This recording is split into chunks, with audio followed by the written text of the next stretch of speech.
సంగారెడ్డి జిల్లాలోని SB Organics chemical factory దగ్గర విషాద ఛాయలు నెలకొన్నాయి. రియాక్టర్ పేలుడుతో చనిపోయిన వారి కుటుంబ సభ్యుల రోదనలతో ఆ ప్రాంతం హృదయ విదారక పరిస్థితులు నెలకొన్నాయి. ప్రమాదంలో మొత్తం 6 చనిపోయారు. ప్రమాదంపై జిల్లా కలెక్టర్ వల్లూరు క్రాంతి విచారణకు ఆదేశించారు. రియాక్టర్ పేలిన ఘటనలో మొత్తం 6 చనిపోయారు. మరో 15 మంది తీవ్ర గాయాలతో ఆసుపత్రిలో చికిత్స పొందుతున్నారు. మృతులు MD director Ravikumar, production officer Subrahmanyam, Dayanand, Suresh, కార్మికుడు విష్ణుగా గుర్తించారు. ఆసుపత్రిలో చికిత్స పొందుతున్న బాధితులు హరీష్ రావుతో పాటు పలువురు బీఆర్ఎస్ నేతలు పరామర్శించారు. పరిశ్రమలోని మరో రియాక్టర్ పేలే ప్రమాదం ఉండడంతో దాని పరిసరాల నుంచి అధికారులు ప్రజలను ఖాళీ చేయించి అగ్నిమాపక సిబ్బంది మంటలను అదుపు చేశారు. ప్రమాద తీవ్రత పెరగకుండా ఆ పరిశ్రమ వద్ద అధికారులు, పోలీసులు పలు చర్యలు తీసుకున్నారు. ఎస్బీ ఆర్గానిక్స్ యూనిట్ 1 పరిశ్రమలో కాలం చెల్లిన రియాక్టర్లను ఉపయోగించడంతోనే ఈ ప్రమాదం సంభవించినట్లు అధికారులు ప్రాథమిక అంచనాకు వచ్చారు. సరైన జాగ్రత్తలు తీసుకోకపోవడమే ప్రమాదానికి ప్రధాన కారణమని స్థానికులు, కార్మికుల కుటుంబ సభ్యులు ఆగ్రహం వ్యక్తం చేస్తున్నారు. పారిశ్రామిక వాడల్లో ఎస్బీ ఆర్గానిక్స్ పరిశ్రమ మాదిరిగానే ప్రమాదాలు చాలా వరకు రియాక్టర్ల వద్దే జరుగుతున్నాయి. కొత్త ఉత్పత్తులు చేయడం, రసాయనాలు పద్ధతి ప్రకారం కలపకపోవడం, వేగంగా రియాక్టర్లో వేయడంతో ఇలాంటి ఘటనలు జరుగుతున్నాయి. అయినా ప్రతి పారిశ్రామిక వాడలో అగ్నిమాపక కేంద్రం ఉండాలని నిబంధన ఉన్నా ఘటన జరిగిన హత్తూర ప్రాంతంలో అగ్నిమాపక కేంద్రాలు లేవు. ఇతర ప్రాంతాల నుంచి అగ్నిమాపక శకటాలు వెళ్లేలోపు నష్టం జరుగుతోంది.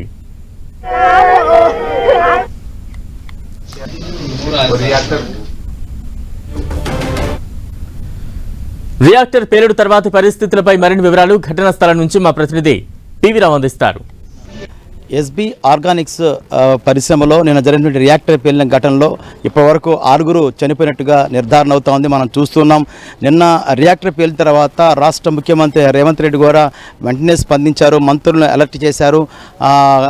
కొండా సురేఖ, అదేవిధంగా జిల్లా మంత్రి దామోదర్ రాజనరసింహ కూడా సంఘటనా స్థలాన్ని చేరుకొని పరిస్థితిని సమీక్షించారు. జిల్లా ఎస్పీ రూపేష్, అదేవిధంగా జిల్లా కలెక్టర్ వల్లూరు క్రాంతి కూడా ఎప్పటికప్పుడు పరిస్థితిని సమీక్షించారు. ఎవరైతే క్షతగాత్రులు వాళ్ళందరూ కూడా ఆసుపత్రి తరలించేసి ఎంఎన్ఆర్ కాలేజీ, అదేవిధంగా ప్రభుత్వ జిల్లా ఆసుపత్రి తరలించేసి చికిత్సలు అందజేశారు. ఎవరైతే ఆ కుటుంబాలు ఉంటారో ఆ కుటుంబాలందరూ కూడా ఓదార్చే ప్రయత్నం అయితే చేశారు. మనం ఇక్కడ చూస్తూ ఉన్నాం. పరిశ్రమలో నిన్న జరిగినటువంటి ప్రమాదంలో సుమారుగా 6 వరకు చనిపోయినట్టు మనకి ఇప్పటివరకు అయితే సమాచారం అంతా ఉంది. కాబట్టి మనం ఇక్కడ ఎవరైతే బాధితులు ఉన్నారో ఆ బాధితులతో కూడా మాట్లాడే ప్రయత్నం చేద్దాం. బాధితులందరూ కూడా ఇక్కడ ఉన్నారు. వారితో మాట్లాడే ప్రయత్నం చేద్దాం. నిన్న జరిగిన ఘటనకు సంబంధించి వీరితో గ్రామస్తులు అందరూ కూడా విషాదంలో మునిగిపోయారు.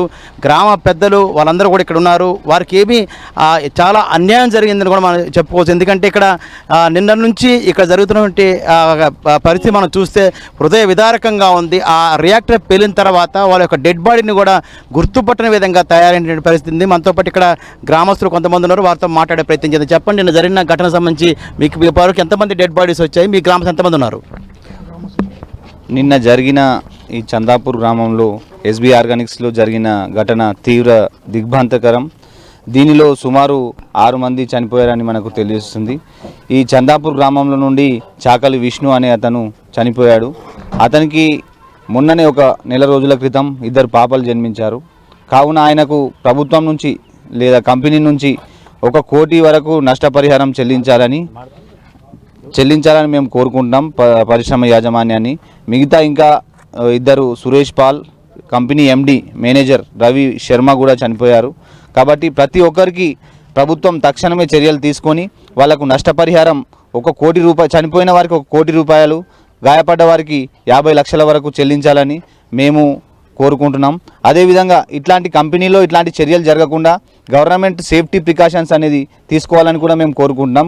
ఎందుకంటే ఇక్కడ ఇందులో పనిచేసే వాళ్ళ జీవనం, వాళ్ళ పొట్టకూటి కోసం ప్రతిరోజు రోజుకు 300కు 400కు పనిచేస్తారు. ఇట్లాంటి కార్మికులు చనిపోవడం వల్ల వాళ్ళ కుటుంబాలు కూడా రోడ్డు పాలవుతున్నాయి. కాబట్టి ఇట్లాంటి వారి గురించి ఏదైతే సేఫ్టీ ప్రికాషన్స్ లేవో వాటికి చర్య తీసుకొని గవర్నమెంట్ కూడా స్పందించి దీంట్లో ఏదైతే సేఫ్టీ ఆఫీసర్ను నియమించడం కానీ, లేకపోతే ఏదైతే వాళ్ళకి రెగ్యులర్ చెక్కింగ్స్ కూడా చేయడం కానీ చేయాలని మేము కోరుకుంటున్నాం. అదేవిధంగా వారికి ఎవరైతే చనిపోయిన బాధితులు ఉన్నారో వాళ్ళకి 1 కోటి రూపాయలు నష్టపరిహారం కంపల్సరీ చెల్లించాలని మేము కోరుకున్నాం. చనిపోయిన వారు ఎవరైతే ఉన్నారో వారందరికీ కూడా ₹1 కోటి నష్టపరిహారం చెల్లించాలి. అదేవిధంగా గాయపడిన వారు ఎవరైతే ఉన్నారో వారందరూ కూడా 50 లక్షలు చెల్లించాలని ఇక్కడ ఉన్నటువంటి ఎవరైతే మృతుల కుటుంబాలు డిమాండ్ చేస్తూ ఉన్నాయి. ముఖ్యంగా మనం చూస్తుంటాం పని ప్రదేశాల్లో కనీస భద్రత లేకుండా కార్మికులు పనిచేసే పరిస్థితి అయితే మనం ఇక్కడ చూడొచ్చు. ఇటీవల కాలంలో నెల రోజుల వ్యవధిలోనే ఇలాంటి సంఘటనలు జరిగి పదుల సంఖ్యలో కార్మికులు చనిపోతే ఇప్పటివరకు కూడా వారికి నష్టపరిహారం లేదు. జిల్లా కలెక్టర్ వల్లూరు క్రాంతి దీని మీద టాస్క్ ఫోర్స్ ఏర్పాటు చేసేసి అక్కడ సమగ్రంగా విచారణ జరిపించాలని రేవంత్ రెడ్డి నిన్ననే ముఖ్యమంత్రి ఆదేశించడం జరిగింది. ఈ నేపథ్యంలో మరికొద్ది సేపట్లో వల్లూరు క్రాంతి జిల్లా కలెక్టర్ మీడియా ముందుకు వచ్చే అవకాశం ఉంది. మొత్తం వివరాలు అసలు ప్రమాదానికి కారణాలు ఏంటి, ఈ మధ్య జరుగుతున్న ప్రమాదాలకి పరిశ్రమలో తీసుకోవాల్సినటువంటి చర్యలు ఏంటి, ఎందుకు తీసుకోలేకపోతున్న దాని మీద కూడా ఆమె మీడియా సమావేశం ఏర్పాటు చేసే పరిస్థితి మరికొద్ది సేపట్లో జరిగే అవకాశం ఉంది. కెమెరా పర్సన్ వినోద్, PV రావు, 10 టీవీ, సంఘటనా స్థలం నుంచి.